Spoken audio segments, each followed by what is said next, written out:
pagi semua. Mari kita memuji Tuhan. Hatiku penuh nyanyian.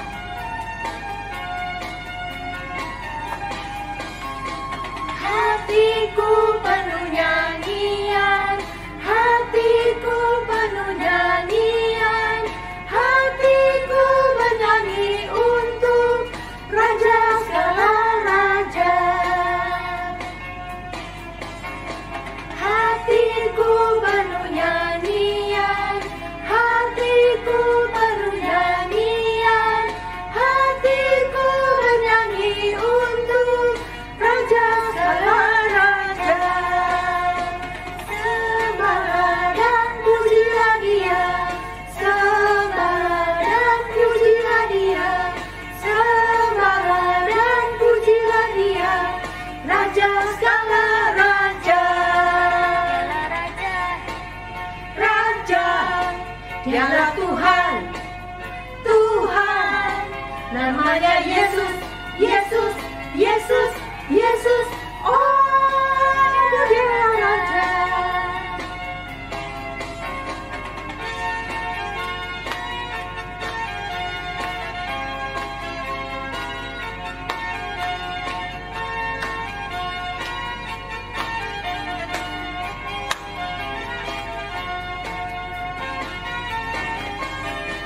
Hatiku penuh nyanyian, hatiku penuh nyanyian, hatiku bernyanyi untuk Raja segala raja.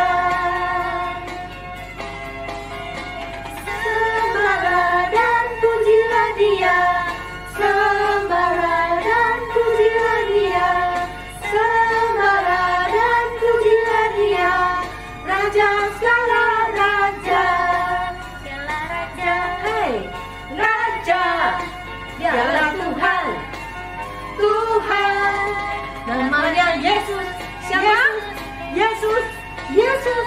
Oh, Dialah Raja, Dialah Raja. Oh, Dialah Raja.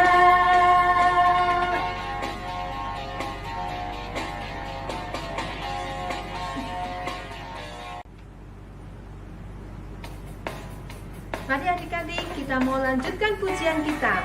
Kita mau katakan, ku menang bersama Yesus Tuhan.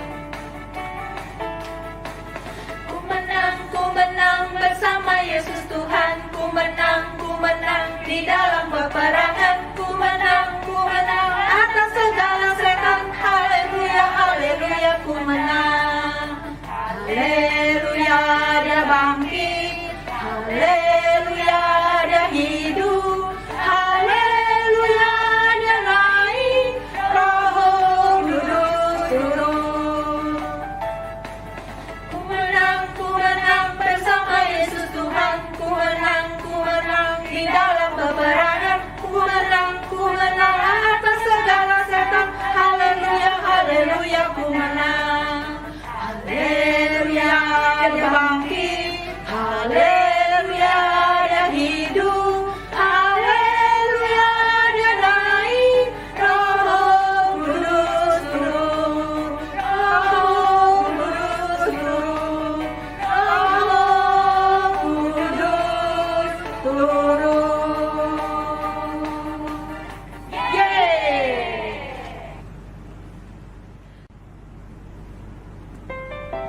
Mari adik-adik, kita mau mendengarkan firman Tuhan. Kita mau menaikkan pujian Yesus Kupanggil.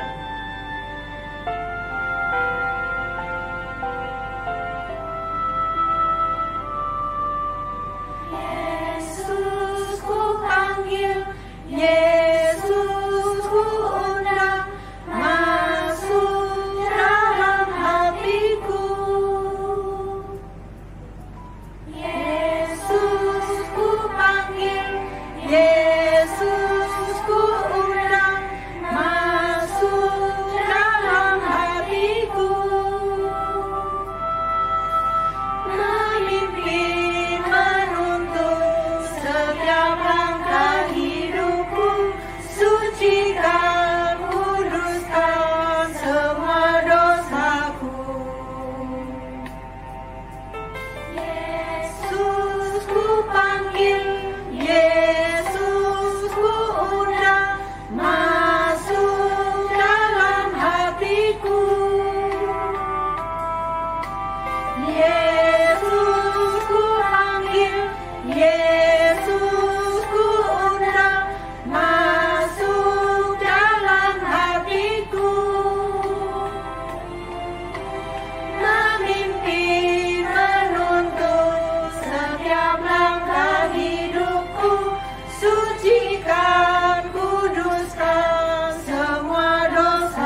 Yesus ku panggil, Yesus ku undang, masuk dalam hatiku, masuk dalam hatiku.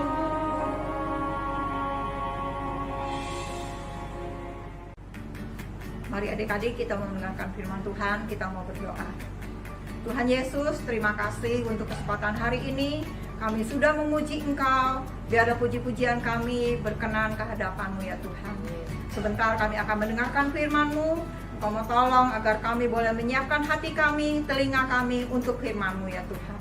Terima kasih Tuhan, berkati juga hamba-Mu yang akan menyampaikan firman-Mu. Hanya di dalam nama Tuhan Yesus kami siap mendengar firman-Mu. Haleluya. Amin. Dalam perjalanan pelayanan, Paulus dan Barnabas mengalami saat-saat yang sangat menggemparkan pada perjalanan penginjilan mereka. Mereka dilempari batu hingga hampir mati di kota Listra. Namun pertolongan Tuhan membuat mereka tetap dapat hidup dan terus melayani Tuhan. Tidak lama kemudian, Paulus memutuskan untuk kembali mengadakan perjalanan penginjilan dan mengunjungi tempat-tempat di mana ia dan Barnabas telah memberitakan firman Tuhan. Tetapi kali ini Barnabas tidak pergi. Paulus mengajak teman yang lain untuk ikut. Orang itu bernama Silas. Salah satu tempat tujuan Paulus dan Silas adalah Filipi. Perjalanan mereka lewat darat dan laut membutuhkan berhari-hari, bahkan berbulan-bulan. Sampai mereka di Filipi, Paulus dan Silas menelusuri tepi sungai. Ternyata di sana ada sekelompok wanita yang sering berkumpul untuk berdoa. Paulus dan Silas ingin beribadah kepada Tuhan dan bercakap-cakap dengan orang-orang Kristen yang lain. Sebab itu mereka bergabung dengan kelompok para wanita tersebut. Paulus bercerita kepada wanita-wanita di tempat itu tentang Yesus. Mereka dengan bersuka cita menerima cerita dan pemberitaan Paulus tentang Yesus. Suatu kali ketika mereka hendak ke tempat sembahyang itu, Paulus dan Silas bertemu dengan seorang hamba perempuan yang menjadi peramal. Hamba perempuan ini mendapat banyak uang untuk tuan-tuannya dengan meramal masa depan orang. Tetapi dia tidak meramal nasib baik orang dengan kekuatannya sendiri. Kekuatan untuk melakukan ini berasal dari iblis. Hamba perempuan itu mulai mengikuti Paulus dan Silas. Sambil berjalan mengikuti kemanapun mereka berada, ia berseru, "Orang-orang ini adalah hamba Allah. Mereka datang untuk memberitakan kepadamu bagaimana dosa-dosamu akan diampuni." Hal ini dilakukan berulang kali dan beberapa hari lamanya. Kekacauan mulai timbul. Jumlah orang yang memperhatikan hamba perempuan itu sebanyak dengan jumlah mereka yang mendengarkan khotbah Paulus. Akhirnya Paulus berpaling dan berkata pada roh jahat yang ada dalam perempuan itu, "Dalam nama Yesus Kristus aku menyuruh engkau keluar dari perempuan ini," kata Paulus. Seketika itu juga keluarlah roh jahat itu. Sekarang perempuan itu bebas dari roh jahat. Dia tidak lagi memperoleh uang dari tuan-tuannya dengan meramal nasib orang. Dan tuan-tuannya juga tidak memperoleh penghasilan lagi, gara-gara perempuan itu tidak dapat lagi meramal. Bagaimana perasaan tuan-tuannya tentang hal itu? Mereka menjadi sangat marah dan menangkap Paulus serta Silas. Lalu menyeret mereka menghadap penguasa Roma. "Orang-orang ini pengacau," teriak mereka. Segera serombongan orang berkumpul di sekitar Paulus dan Silas. Para pembesar menyuruh memukuli Paulus dan Silas dan menjebloskan mereka di penjara. Dengan tubuh penuh bekas tinju, bekas pecutan tali, Paulus dan Silas ditempatkan di sel yang paling tengah. Kaki mereka dibelenggu di antara dua potong kayu berat yang dinamakan pasungan. Pasungan ini membuat Paulus dan Silas tak dapat berdiri atau berjalan dalam sel. Paulus dan Silas bisa bersedih dan bertanya-tanya, Mengapa mereka sudah melayani Tuhan, tapi justru mengalami dijebloskan dalam penjara? Namun bukan begitu perasaan Paulus dan Silas. Mereka justru bernyanyi dan memuji Tuhan. Bahkan ketika tengah malam, kedua orang itu masih juga memuji Tuhan.